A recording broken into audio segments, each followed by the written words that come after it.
Ladies and gentlemen, the Premier League is finally back, and this year we are about to see peak Barclays football. I promise you, this is about to be one of the most chaotic, fun to watch, entertaining seasons that we have ever seen in the Premier League. Forget all the safe predictions we've had in the past, all the years that we absolutely knew that Man City and Pep were going to boss the league. This year is absolutely different. This is about to be one of the most unpredictable seasons in Premier League history. I mean, you have Liverpool, who just spent almost 400 million this summer and are still looking to make more signings. I mean, throughout my whole life of watching the Premier League, I've never seen Liverpool spend money like this. And to add on to that, Arsenal finally signed a striker who can provide them goals, who might be able to salvage Mikel Arteta's legacy as the Arsenal manager by finally winning them one of the big trophies. And then you have Man City, who are always contenders as long as Pep is there. I mean, this guy saw one bad season and now he's looking to go back straight to the very top. And he's done it by doing smart transfers that will help the team and will adapt to his style of play quickly, and I believe they will help City go back to the top and challenge for the league. And then of course we have Chelsea Football Club, who have had one of the best summers that we've ever seen in football. I mean, they won the Club World Cup and they brought in incredible signings: João Pedro, Jarell Hato, and they're still yet to come, with Xavi Simons and Garnacho likely joining. Along with that, you have Caicedo and Cole Palmer playing like two of the best players in the world, and a young backline, despite the injury of Levi Colwill very recently, that are getting better every single game, it seems like. And even away from the title race, the spending this summer in the Premier League has been absolutely insane. I mean, you have Manchester United just signing Benjamin Sesko after they finished 15th place. Yes, 15th place, and they still have the pull to sign one of the most promising young strikers in the world, and they spent almost 90 million on him. Along with that, you have Tottenham signing Mohamed Kudus. You have Newcastle getting signings like Anthony Elanga and Ramsdale, even though they've honestly had an absolute terrible summer. It's honestly laughable, the summer that they've had. They're about to lose Isak most likely, and they haven't gotten any of their big targets. I mean, even Sunderland, yes, Sunderland, a team who just came up from the championship and are most likely going to get relegated again. Even they're spending 20 million on Xhaka,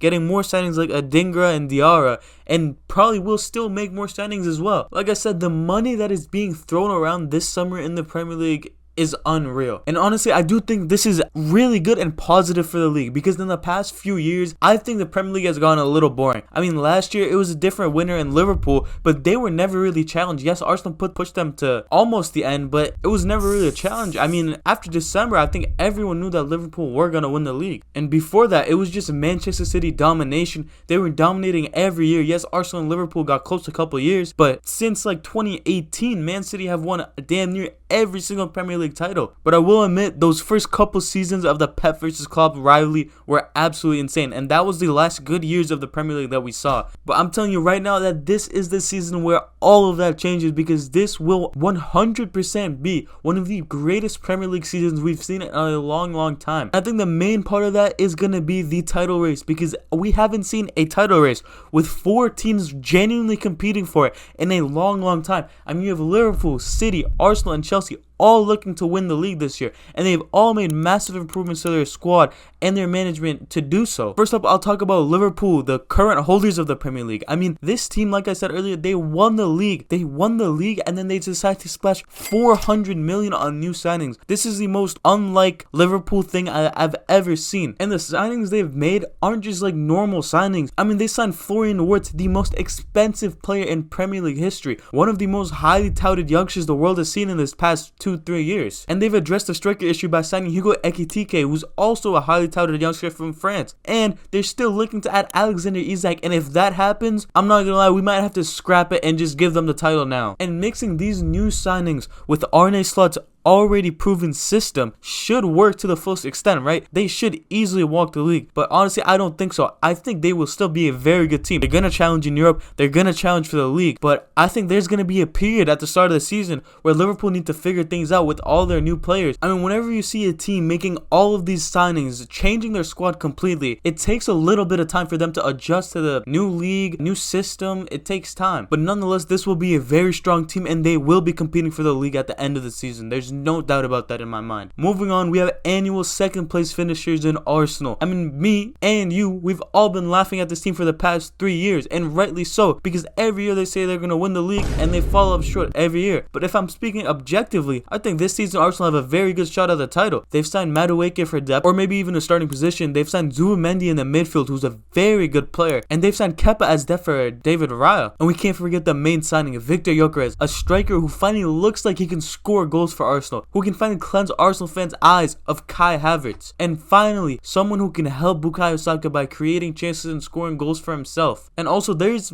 still a slight chance, very slight chance, but there's still a slight chance they can sign Rodrigo this summer, who honestly might end up being one of the best signings of the summer, probably the best signing of the summer, because Rodrigo's potential is so high. This is a future Ballon d'Or winner potentially. And altogether, I think Arsenal will yet again have a very good season this year. They will be challenging for the Prem. They will be challenging for the Champions League. At least going to the quarterfinals, I think. And I'm sorry, Mikel Arteta this season has so much pressure on him. He has to win a trophy. And it can't be some bummy Carabao Cup or FA Cup. He needs to win one of the big two trophies to stay as Arsenal manager, in my opinion. And next we have Man City, the perennial contenders, the runners, the boss men of the Premier League for the past 8-9 years. And as fans, we all should have seen this coming, because we know Pep. This guy will not have 2 bad seasons in a row. I mean, it's just in his blood. He needs to win trophies. He needs to be challenging for the big competitions. And this year, I think they're back. They've signed Reindeers. They've signed Ryan Cherki. They've signed Ryan Aït-Nouri. They have Omar Marmoush, who's off to a very hot start in a Man City kit last season. Along with this, they still have the best striker in the world in Erling Haaland, who will score probably 40 goals next season, maybe 50, maybe 60. Who knows with this guy? Most importantly, like I said before, they have one of the greatest managers of all time, probably the second greatest manager in Premier League history, in Pep Guardiola. He will make sure Man City are back at the top. He will adjust his ways. Rodri's coming back into the team. Man City are going to be very scary next season for anyone they play. This team will push all the way to the end for the Premier League. They will go deep in the Champions League, because now they have more of the Champions League DNA, and I believe they will win at least one of the domestic trophies. Now moving on to my team, Chelsea Football Club. And the summer that we've had has made me an absolutely happy man. Probably the happiest man in the world, because Chelsea are back, ladies and gentlemen. The signings that we've made, João Pedro, Jamie Gittins, Estevao, Cole Palmer playing like the best player in the world. Chelsea are back, and we will not be leaving anytime soon. Enzo Maresca has developed this young, absolutely crazy Chelsea team into a team that will be challenging for Premier League, will be challenging for the Champions League for the next 7 or 8 years to come. And the way they're playing, all the free-flowing tactics, every game it seems like it changes, but it still works. Estevao looks like one of the best youngsters in the world. Caicedo looks like, honestly, probably the best midfielder in the world right now, at least at that defensive mid position. And Cole Palmer, we all know what type of magic he can produce. And around the superstars are very solid and high-class players, such as João Pedro, who has world-class potential. Jamie Gittins, another one with a lot of potential. Reece James, one of the best right-backs in the world when he's fit. Levi Colwill, he just got injured, but we have Achimpong, who was very good in the preseason game, and Trevor Chalobah, who is also very consistent and reliable for Chelsea. This team has all the tools to succeed and be the best team in Europe, but is this the year they do it, or is it a little too early? In my opinion, I think it's very possible that we can win the Champions League, the Premier League, maybe even both. But honestly speaking, I think the goal should be to go far in the Champions League, at least the quarterfinals, preferably the semifinals, to challenge for the Premier League all the way to the very end and win at least one domestic cup competition. So yeah, all this to say that we are about to witness peak Barclays football from top to bottom every single week. Whether you're watching Sunderland, Chelsea, Manchester United, Tottenham, just enjoy this season. And it being a World Cup season, you know the players are going to come out there ready to play and give their best effort to make sure that they're on the plane to come to the US in the summer next year. That's all I have for today. Make sure to like, comment, and subscribe, and let me know who you think is going to win the Premier League this season.